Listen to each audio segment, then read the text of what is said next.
Vamos ver se entra alguém. Graças a Deus, glória a Deus. O tema de hoje é porque somos filhos de Deus. Nós somos filhos de Deus. Um abraço aí para nossa irmã Regimária. Deus abençoe, minha querida, amada irmã. Hoje, irmã Regimária, nós vamos falar sobre o privilégio de nós servirmos a Deus. Nós temos aqui 4 pontos importantes. O primeiro ponto é o ponto de nós sermos considerados filhos de Deus. Nem todo mundo é considerado filho de Deus. Por quê? Deixa eu explicar algo. A Bíblia diz que só é filho de Deus aquele que Deus deu o direito de ser filho de Deus. Em João capítulo 1, a Bíblia ela vai falar essa premissa. Deus ele veio para que era seus, mas nem todos receberam. Mas todos quanto receberam, lhe deu o direito de ser chamado filho de Deus. Então é algo maravilhoso, algo muito bom, nós sermos considerados filhos de Deus. Nós não somos criatura. Viu, Regimara? Você não é criatura de Deus. Você é uma filha de Deus. Eu sou um filho de Deus. Então, Deus veio para que eram os seus, mas os seus não receberam. Mas todos quanto receberam, lhe deu o direito de ser chamado filho de Deus.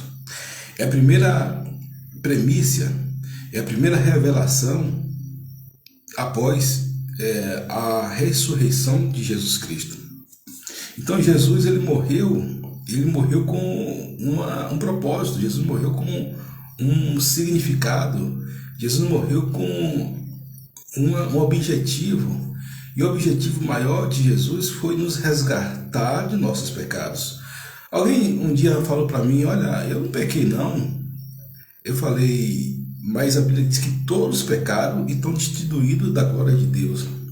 Porque quando o primeiro Adão pecou, todos nós pecamos. Quando o primeiro Adão pecou, todo mundo pecou. Então, o pecado se estendeu de geração para geração. Então, todos pecaram e destituídos estão da glória de Deus. Então, a primeira revelação, premissa, é que nós somos filhos de Deus. A segunda revelação, premissa, é adorar a Ele. Gente, não tem privilégio maior do que servir a Deus e adorar a Ele, irmã Regimária. Eu sei que muitas pessoas vão ver esse vídeo, essa live, depois vai para o Instagram, vai para o YouTube, mas não tem privilégio nenhum na vida de adorar a Deus em espírito e verdade. E deixa eu dizer algo, Deus ele não procura adoração, não. Deus ele procura adoradores. A Bíblia fala que Deus procura os verdadeiros adoradores que adoram ao Pai em espírito e em verdade. Deus procura os verdadeiros adoradores que adoram o Pai em espírito e em verdade. Então Deus ele vai pela terra, ele observa pela terra aqueles que o adoram em espírito e verdade. Pastor, eu quero adorar. Adorar é você tributar a Deus glória e honra. Você pode adorar a Deus fazendo uma comida, fazendo no seu trabalho, porque muitas das vezes há uma dicotomia que você só adora a Deus na igreja. Não, isso é uma mentalidade grega. Você adora a Deus em qualquer lugar. Você adora a Deus na rua, você adora a Deus no seu trabalho. Servir também é adorar. E o adorar a Deus não é apenas, dica de passagem, mas de Maria, levantar a mão, dizer glória a Deus, aleluia. Essa é uma das formas muito nobre, dica de passagem, também de adorar a Deus. Mas o adorar a Deus é muito mais do que isso.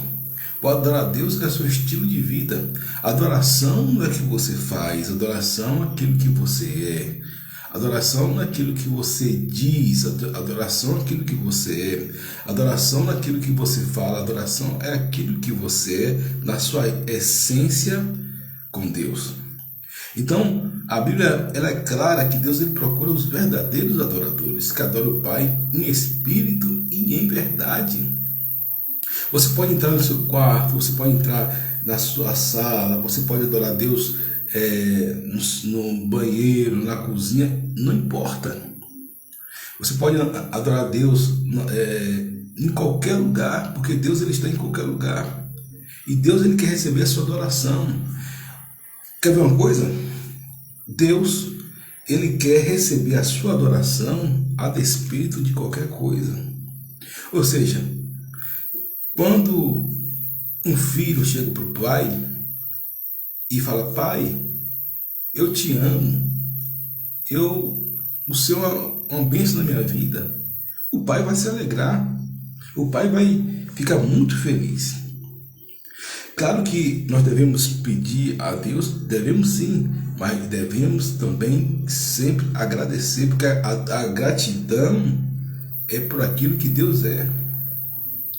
Então, muitas das vezes, nós estamos acostumados no meio evangélico de apenas pedir a Deus. Não é nada de errado. Você tem que pedir, você deve pedir, você tem que pedir. Agora, você precisa primeiramente adorar a Deus. Senhor, eu te agradeço pelo céu, Senhor, eu te agradeço pelas nuvens, Senhor, eu te agradeço pela saúde, Senhor, eu te agradeço por estar respirando, Senhor, eu te agradeço por estar vivo. Gente, são inúmeros motivos, motivações, são inúmeros ícones para a gente adorar a Deus. A gente não só adora a Deus quando a gente recebe algo, não. Isso é bom? É. Mas nós devemos adorar a Deus independente de receber alguma coisa ou não. A igreja evangélica brasileira, em sua maioria, infelizmente, só adora a Deus por aquilo que Deus faz na vida dele. Vem para a igreja para receber carro, vem para a igreja para receber isso. Gente, Deus dá tudo isso, dá, mas você precisa adorar a Deus, eu preciso adorar a Deus a despeito daquilo que Ele é. Amém? Então, essa é a segunda premissa. Porque tem um versículo que fala o seguinte, que nós vamos ver Deus face a face. Nenhum homem viu Deus face a face. Alguns teólogos falam que Moisés viu, outros teólogos falam que Abraão viu em parte. Ele viu em parte. Muito bem, Agimar, adoradores em todo tempo. Nós devemos adorar a Deus, trazer a glória de Deus em todo o tempo. Essa é a essência do Evangelho. Então, ninguém viu a Deus. Tem uma frase que fala o seguinte, Deus sem um homem sempre é Deus. Mas o homem sem Deus, quem ele é? O homem sem Deus, ele é ninguém. O homem sem Deus, ele é ninguém. Só basta Deus tirar a respiração, uma veia entupir, já era a pessoa. Mas o homem que reconhece a Deus, Deus abençoa a vida desse homem. Então nós não vemos Deus fisicamente. Um dia, pela glória de Deus, nós que somos salvos vamos ver Deus face a face. É um grande mistério. Ninguém jamais viu a Deus, ninguém. Face a face não. Face a face, ninguém viu a presença do Senhor Deus assim, face a face. Você sente a presença dele, eu sinto a presença dele aqui. Agora, perceba, mas Jesus vem carne, verdade. Jesus é o Deus Filho. Jesus, ele se manifestou como Deus Filho. Agora, Deus Pai, na sua plenitude, ninguém viu. Isso nós só vamos ver, como diz lá em 1 Coríntios capítulo 13, como ele é, assim nós o veremos. Eita glória, aleluia. Como ele é, assim o veremos. Já pensou, imaginaram, nós estivermos frente a frente com Deus? Nós estarmos frente a frente com Deus. Como Deus é de fato. Eu já li vários livros de teologia, já pesquisei vários teólogos e ninguém tem essa compreensão da pessoa de Deus. Ninguém. Nem aquelas pessoas que foram arrebatadas em espírito, que eu acredito que muitas pessoas foram arrebatadas em espírito. Eu acredito até que algumas pessoas foram arrebatadas, né, até um certo ponto na eternidade, mas ninguém viu a Deus. Ninguém. Então significa dizer que nós vamos, gente, nós vamos ver a Deus tete a tete, frente a frente. Imagine que bênção maravilhosa nós estarmos frente a frente, glorificando, exaltando o nome do Senhor Jesus. Meu Deus, que privilégio grande, que coisa, vai ser uma coisa extraordinária, uma coisa maravilhosa. Jesus, ele veio aqui, sim, Jesus é o Deus Filho. Perceba bem, na Trindade existe Deus Pai, Deus Filho e Deus Espírito Santo. Deus Pai, Deus Filho e Deus Espírito Santo. O Espírito Santo nós sentimos, Deus Filho esteve entre nós, mas Deus Pai nós nunca vimos a face dele.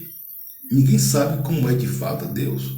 Moisés viu a sombra de Deus. Moisés viu a sombra de Deus. O terceiro privilégio é que nós somos participantes da sua glória. Participantes da sua glória. Isso significa dizer que nós somos testemunha de Jesus. Nós somos os verdadeiros testemunhas de Jeová. Esse testemunho de Jeová que existe aí é do Paraguai. Nós somos os verdadeiros testemunhos de Jeová, irmã Gimária. Nós somos os verdadeiros testemunhas de Jeová. Porque nós testificamos e testemunhamos a palavra de Deus. Agora, deixa eu fazer aqui um adendo. Gente, placa de igreja não salva ninguém. Placa de igreja não leva ninguém ao céu e ao inferno. O que leva a pessoa ao céu e ao inferno é a prática ou não da palavra. Agora, isso significa dizer que você precisa, sim, estar ligado à igreja. Eu sempre pontuo aqui que nós devemos estar ligados à igreja. Você precisa ter como participar das comunhão da igreja, da ceia, batismo. A igreja tem sua liturgia, os mandamentos do Senhor, ceia, batismo, você comungar, você adorar. Agora deixa eu dizer algo, não existe uma igreja melhor do que a outra. Eu sou batista, eu nasci e cresci em uma denominação batista. Meu pai tem 50 anos que é batista, presbítero batista. Mas veja bem, eu amo a igreja batista, amo, gosto de coração, mas longe de mim dizer que a igreja batista é a igreja única, não senhor. A igreja Assembleia de Deus, Presbiteriana e todas as igrejas que falam do amor de Deus. Mas pastor, tem muitas igrejas que infelizmente deturpam o evangelho, são os lobos no meio das ovelhas, e essas pessoas vão dar conta a Deus. Você vai me ver falando aí como apóstolo Paulo, de alguns pastores que eles têm infringido a dogmática cristã, como Emineu e Fileto, que o apóstolo Paulo combateu, porque a dogmática cristã, gente, é aquilo que Martinho Lutero defendeu. Qual foi os 5 solas de Martinho Lutero? Primeiro, só a Deus é a glória. Segundo, só Jesus é o caminho. Terceiro, somente pela Escritura. Quarto, pela fé. E quinto, só a Deus a glória. Só a graça de Deus. A Deus a glória, eu falei no primeiro, só pela graça. Então, pela fé, pela Escritura, pela graça, só a Deus a glória e Jesus é o único caminho. Os 5, a base da doutrina cristã. Ou seja, o que Martinho Lutero fez foi resumir a Bíblia em esses 4 pontos e está certíssimo. Por isso que nós somos protestantes. Porque nós protestamos contra o pecado. E veja você que Deus, ele se agrada de todos aqueles que falam da palavra de Deus. Porque uma vez que você é participante do Evangelho, você é testemunha do Evangelho e você fala a palavra de Deus. Porque eu, pastor Oséias, Eu creio que a irmã Regina está aí ao vivo, né? E muitos outros vão ouvir. Gente, nós somos testemunha de Jesus. Tem privilégio maior do que esse? Pelo amor de Deus, não tem. Testemunha de Jeová. Agora, deixa eu falar algo para vocês aqui. Algumas igrejas dizem o seguinte: eu sou cristão, eu não vou sofrer. Não, a Bíblia fala que no mundo tereis aflição, mas tem de bom ânimo que eu venci o mundo. No mundo tereis aflição, mas tem de bom ânimo que eu venci o mundo, disse Jesus. Significa dizer que você vai vencer o mundo pela palavra de Deus. O apóstolo Paulo fala: importa por meio de tribulação e provação entrarmos no reino de Deus. Muitas das vezes o camarada, ele entra no evangelho e as coisas, gente, às vezes piora no sentido, me entendam, no sentido que as pessoas vão rejeitar ele, as pessoas vão perseguir ele. Por quê? Porque está vindo o brilho de Jesus na vida daquela pessoa. É normal. Já aconselhei várias pessoas que entraram em crise quando aceitaram Jesus. Pastor, depois que aceitei Jesus, minha vida virou um inferno. Eu falei: não, sua vida melhorou. Você vai ver como depois que você vai aprender a guerrear, aí que as coisas vão voltar para o lugar. Porque eu sempre trato nesse canal aqui sobre também você aprender a guerrear, né? Porque você precisa mudar o ambiente. Não é o ambiente que muda você que muda o ambiente. A nossa igreja é uma igreja não é muito grande, né? A igreja pequena aqui na cidade. Nós mudamos a história do bairro da cidade. E com poucas pessoas, porque onde tiver 2 ou 3 unidos, ali o nome do Senhor foi presente. E olha que eu prego em várias igrejas, graças a Deus, tenho um privilégio. Cada igreja que eu vou pregar, que eu preguei, que eu levo a palavra, eu sou um privilegiado, que eu falo: Senhor, eu estou levando a tua palavra. E eu não olho placa de igreja, se é renovada, se é pentecostal, se não é pentecostal, se é apostólica, se é... Não olho isso. Porque, gente, deixa eu falar uma coisa para você. Primeiro, a igreja não é minha. A igreja não é do pastor fulano, do apóstolo fulano. A igreja é do Senhor Jesus. A igreja é do Senhor Jesus. Então eu tenho um privilégio muito grande quando vou na igreja pregar a palavra. Às vezes aqui na maioria da cidade, né, na maioria das igrejas aqui da cidade, aí da cidade de Conceição-da-Feira, onde Regimara é habitante, né, já preguei em várias igrejas. Eu vou com amor e carinho, estando na minha agenda, não tem problema nenhum. Já cansei de pegar aqui na igreja Assembleia de Deus, Batista Renovada, Batista Tradicional. Agora, igreja eu tenho uma só, que é a igreja de nosso Senhor e Salvador Jesus Cristo. Então, vamos parar com esse negócio de minha igreja é melhor do que a outra. Eu sou batista, porque tem do lado batista e tem do lado da Assembleia de Deus também.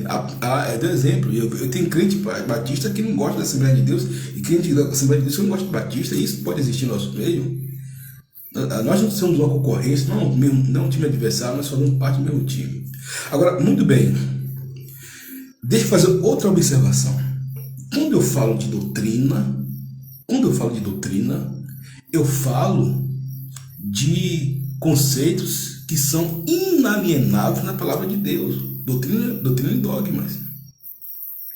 Porque eu vejo muitos pastores que estão na mídia falando algo que não está na palavra de Deus. Porque eu tenho que defender a palavra de Deus. Você vai ver um extremo, pastores com liberalismo, pastores com radicalismo, igual Paulo Júnior, dentre tantos outros, aonde só ele é o certo, ao ponto de dizer que não existe pastora e que a pessoa que é pastora está em pecado. Onde é que isso está na Bíblia? O Paulo Júnior falou isso. Eu me pergunto, aonde que está isso na Bíblia? Então você vai ver várias filosofias aí tirando a Bíblia de centro. Por exemplo, tem um tal de Mário Persana, que ele fala que você não precisa nem congregar, nem dar dízimo, que dízimo foi coisa do passado. Mentira do diabo. Mentira do diabo. A Bíblia fala: não deixar a congregação como é o costume de alguns.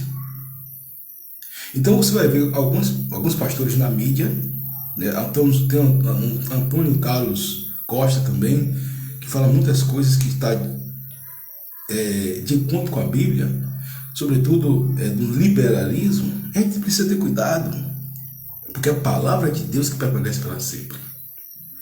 A palavra de Deus que permanece para sempre.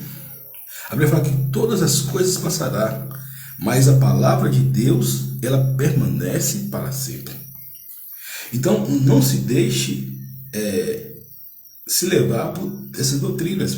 Esse canal também, principalmente aqui no Instagram, eu sei que esse vídeo vai para o YouTube, mas no canal do Instagram, eu sempre faço a defesa da fé.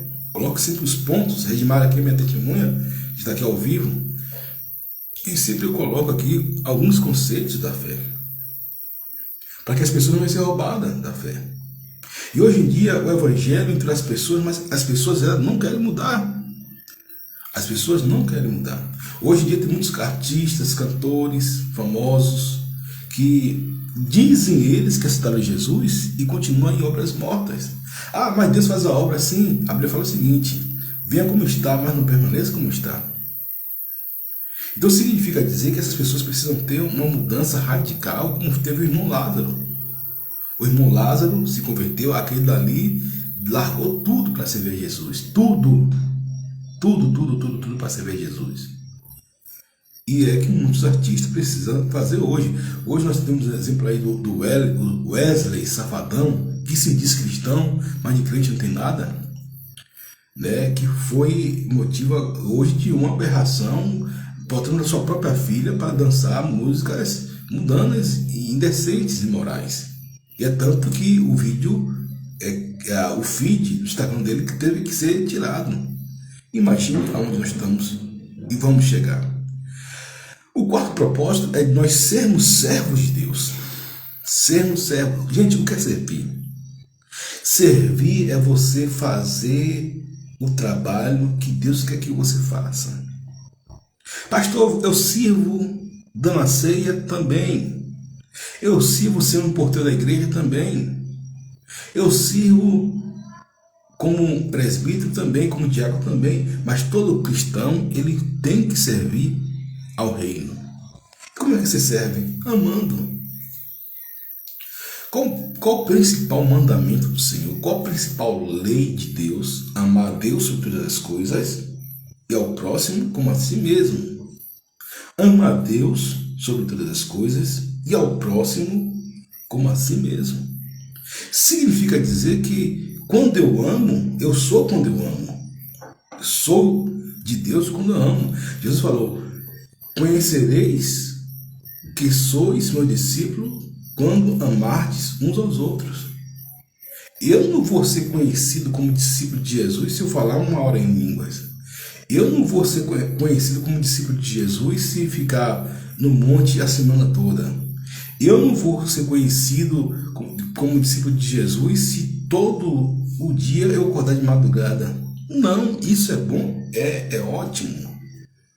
Eu não vou ser discípulo de Jesus se ler todos os livros devocionais. Não. Eu não vou ser discípulo de Jesus se eu andar na igreja 24 horas. Não.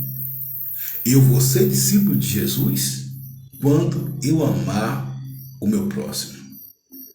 Quando eu amar o meu irmão. Quando eu amar as pessoas que estão ao meu redor. Então, serei meus discípulos quando amares uns aos outros. Gente, o amor é fácil? Não é fácil. Mas Deus dá o dom de amar. Agora, perceba, a coisa vai ficar mais íngreme agora. Porque quando você ama aquelas pessoas que te fazem bem, glória a Deus, é muito bom, Jesus falou isso. Mas você tem que amar aquelas pessoas que lhe fizeram mal. Agora, deixa eu dizer o que é amor. Amor é uma decisão. Amor é você não guardar ressentimento, rancor, ódio das pessoas. Mas você não é que você vai esquecer aquilo que a pessoa fez, é que você não vai guardar ressentimento. E você vai abençoar aquela pessoa. Você vai abençoar aquela pessoa no amor de Deus, no nome de Jesus. Então isso é o que? Um verdadeiro amor. E o amor é o padrão mais elevado do serviço de Deus. A Bíblia fala, sou quando eu amo.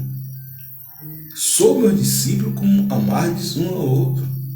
Ou seja, sou quando eu amo. Se eu não amo, eu não sou discípulo de Jesus. Ah, pastor, mas ele falou mal de mim, ele me caluniou, ele me criticou, ele pintou e bordou. Deixe ele com Deus. Deus vai pegar ele. Deus vai ter uma conversa com ele. Muitas pessoas, já vi agora testemunho de muitas pessoas que falaram mal de um servo de Deus que pagou preço. Por quê? Porque com Deus não se brinca, gente. Com Deus não se brinca. E com crente, pior ainda. Porque Deus tem ciúme do crente. Sabe que Deus tem ciúme de você? Sabia, Redimara, que Deus ama você e Deus não quer que ninguém lhe entristeça quando você anda na palavra de Deus? A mim e a todos nós. Então, esse é o verdadeiro testemunho da fé. Então, é você amar. E a fé, a Bíblia fala o seguinte, que essa é a vitória que vence o mundo. A vossa fé. A vossa fé. Então você vai vencer o mundo é pelo seu intelecto? Não. É pela sua expertise? Não. É pela sua tempo de crente? Não. Tudo isso é bom. Eu gosto de encontrar crentes maduros, crentes experts na palavra. Tudo isso é maravilha. Às vezes a gente conversa com cristãos, tem pastores que dominam a história da Bíblia, outros dominam a eclesiologia, outros sabem a Bíblia toda, outro é usado no poder, outro é usado na cura, outro é usado no milagre. A igreja de um apacenta mais, a igreja do outro já é mais no serviço. Enfim, são dons de Deus, não tem problema nenhum com isso. Já preguei igrejas que o ministério da igreja é apenas servir com obras sociais. Uma coisa linda. Uma coisa linda. É em torno ali de abençoar socialmente as pessoas. Com cesta básica, com alimentação, com remédio, com suporte, com arcabouço. Mas já outras igrejas, elas trabalham com a unção de Deus. A unção de Deus de expulsar demônio, de fazer acontecer o poder de Deus. E pasmem os senhores, pasmem vocês, que a igreja pertence a Deus. A igreja não pertence a Silas Malafaia, a R. Soares, a Di Macedo, a Davi Miranda, a Manuel Melo, a Hernandes Lopes, a Jeremias Pereira. A igreja pertence a Deus. A igreja pertence a Deus. Nem um homem, nem a minha igreja pertence tampouco ao Papa, tampouco a ninguém, só a Deus. A igreja, ela tem um dono, e o dono da igreja se chama Jesus. Jesus falou: as portas do inferno não prevalecerão contra a igreja do Senhor. Tu és Pedro. Por isso eu te digo, as portas do inferno não prevalecerão contra a igreja do Senhor.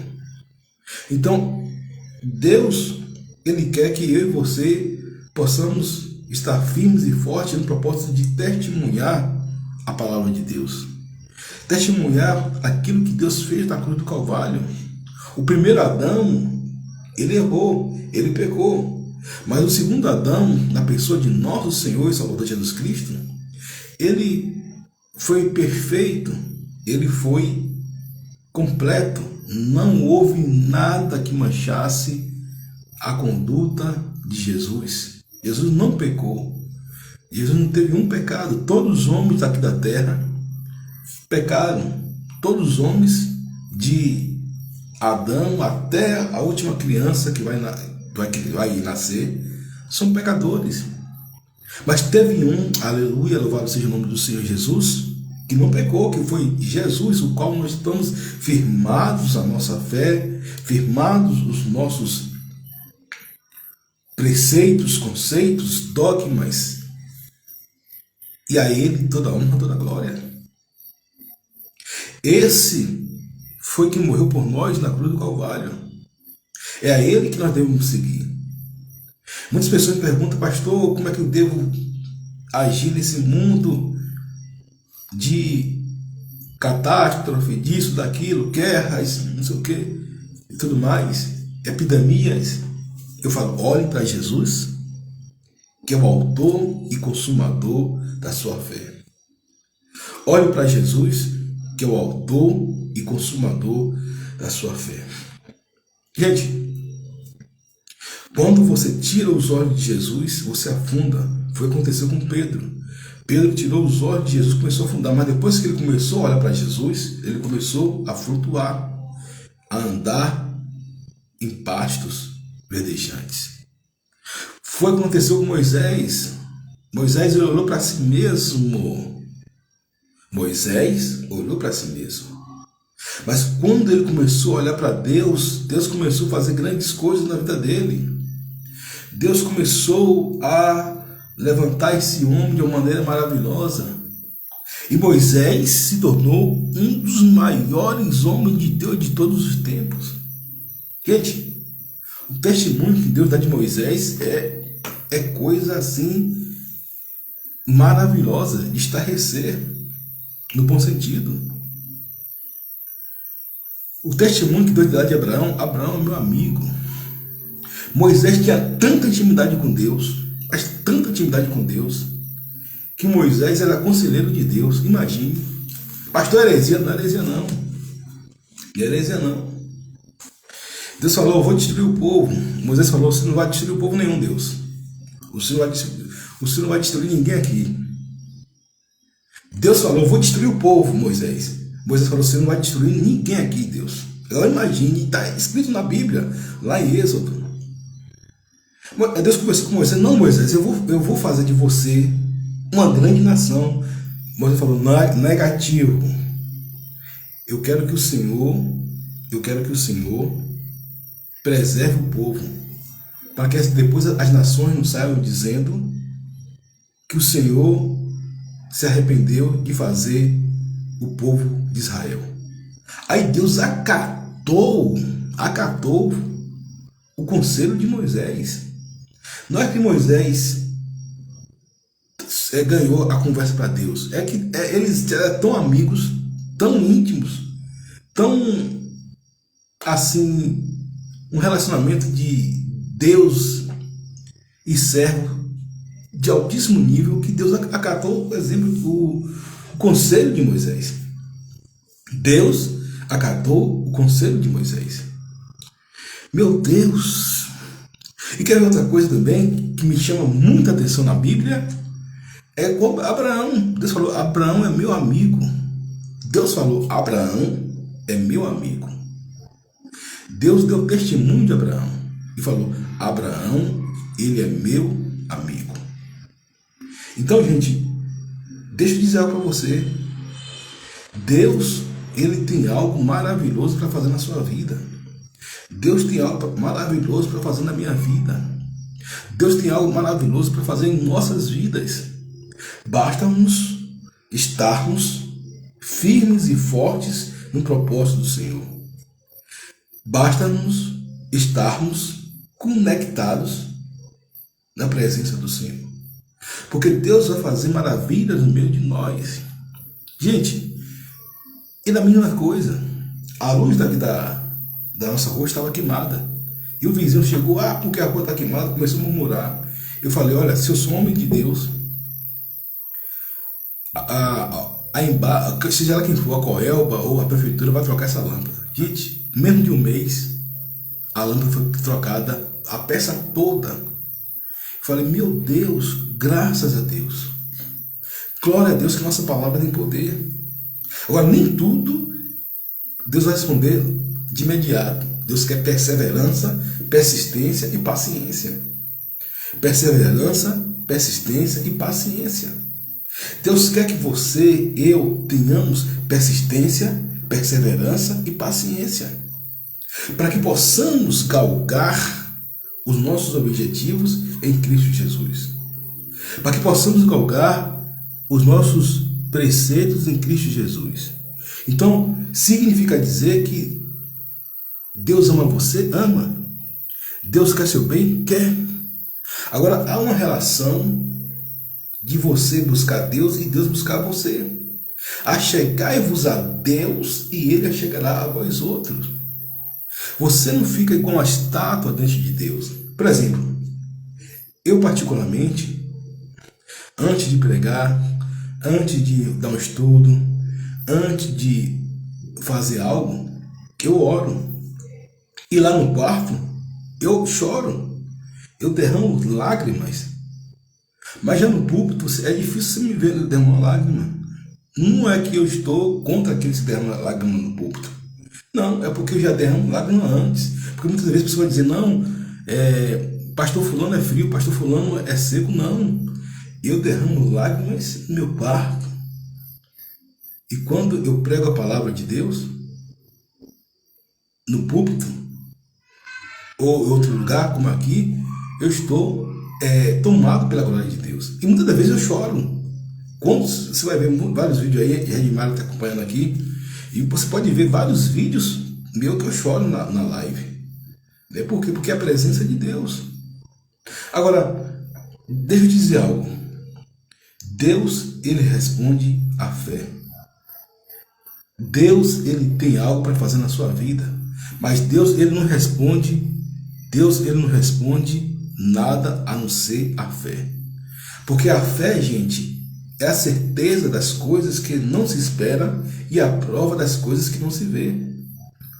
A fé é a certeza das coisas que não se prova e é a certeza das coisas que não se vê. Ah, pastor, mas eu orei, busquei, fiz campanha, jejum por tal coisa e Deus não respondeu. Tem duas coisas aí. Primeiro, ou você está concentrado só na bênção, ou isso não é para você.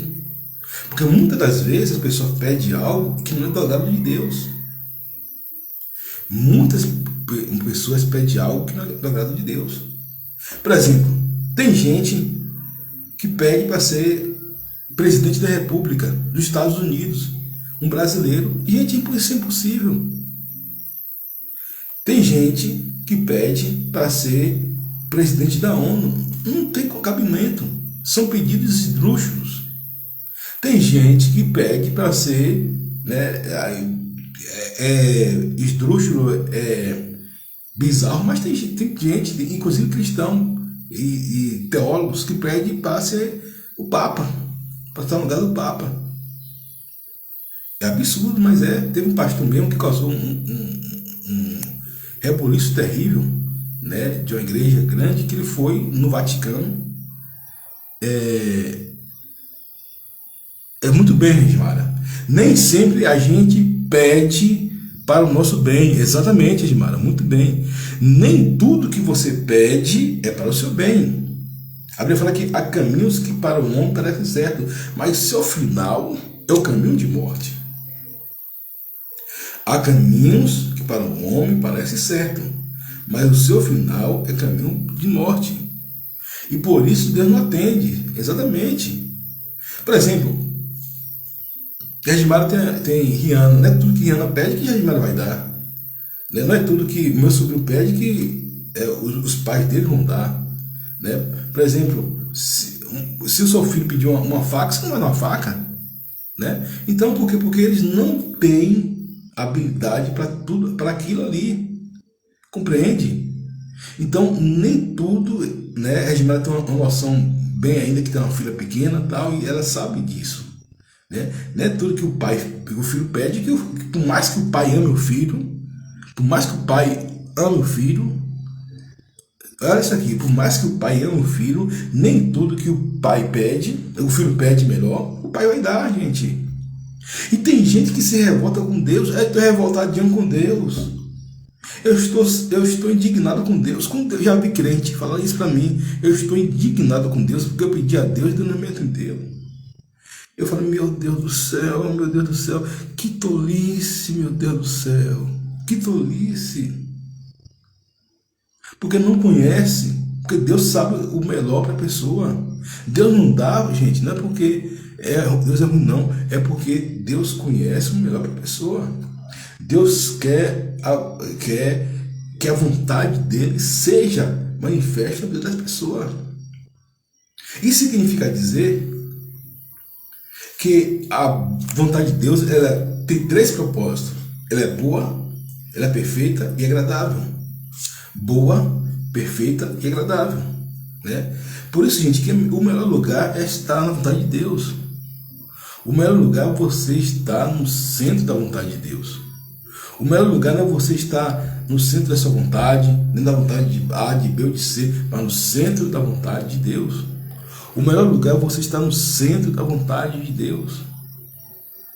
Então, queira estar no centro da vontade de Deus. Deus me desperta muito para botar alguns conceitos, estudar a fundo alguma área da filosofia para poder dar direção às pessoas. Eu sei que tem pastores que não vai por essa linha. Não vai por essa linha. Por quê? Porque não quer perder membro, não quer se queimar, entre aspas. Porque aquilo que eu falo a palavra de Deus. Mas o bom é estar na vontade de Deus. Independente de você receber like, independente de você receber seguidores, né? Independente de você ser aplaudido ou não, o bom é você fazer a vontade de Deus. Porque Deus é bom todo o tempo, exatamente, minha irmã. Em todo tempo Deus é bom, e Deus é bom em todo tempo. Deus, gente, Ele é bom em todo tempo. Deus, Ele faz as coisas corretas, certas, em todo tempo. O homem que não tem noção da bondade de Deus.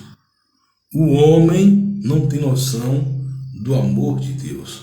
O homem não tem noção da grandeza de Deus. O homem não tem noção da majestade de Deus. Quem sou eu? Quem somos nós para indagar Deus como Deus falou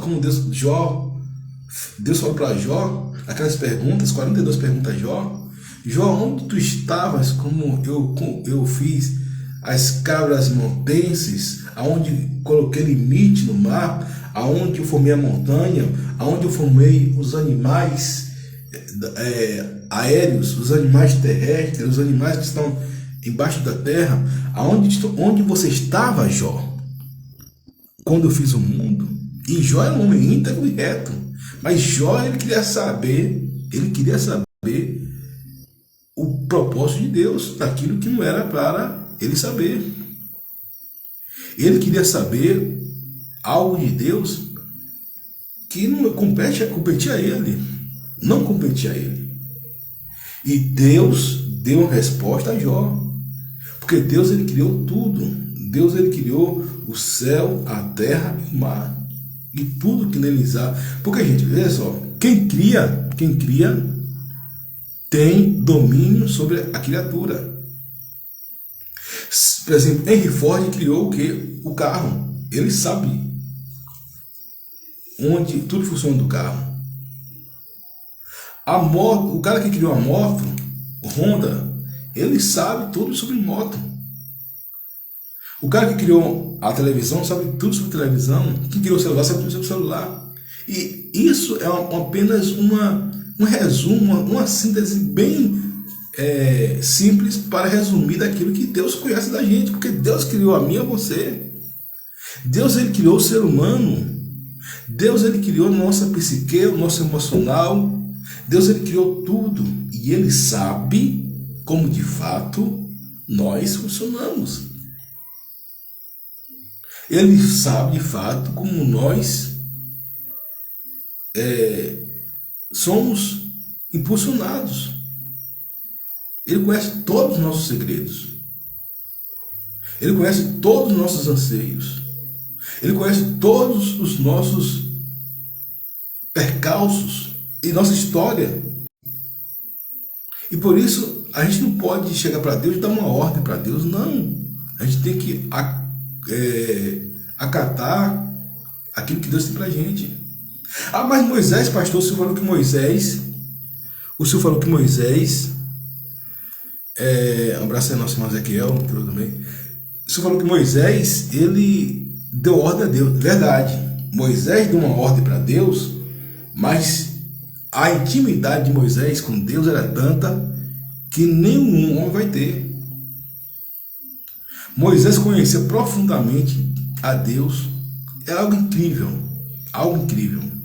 Para você ter ideia, Moisés foi o homem que fez mais milagre de todos os tempos. Não vai levantar, Deus falou, não vai levantar um homem como Moisés, e não levantou. Veio Davi, veio Abraão, veio Isaac e Jacó, homens maravilhosos, formidáveis, mas de jeito nenhum igual a Moisés. De jeito nenhum. Vieram vários homens de Deus, até o apóstolo Paulo, homem maravilhoso, mas igual a Moisés, não existiu, não vai existir. A própria palavra diz que não vai existir homem na terra como Moisés. Então, não se queira comparar com Moisés, né? Aí depois eu quero falar para vocês, outra live, o tema é o seguinte: em Cristo nós podemos fazer obras maiores do que Cristo? Podemos ou não podemos? Podemos? Sim ou não? Vamos discutir esse assunto depois, né?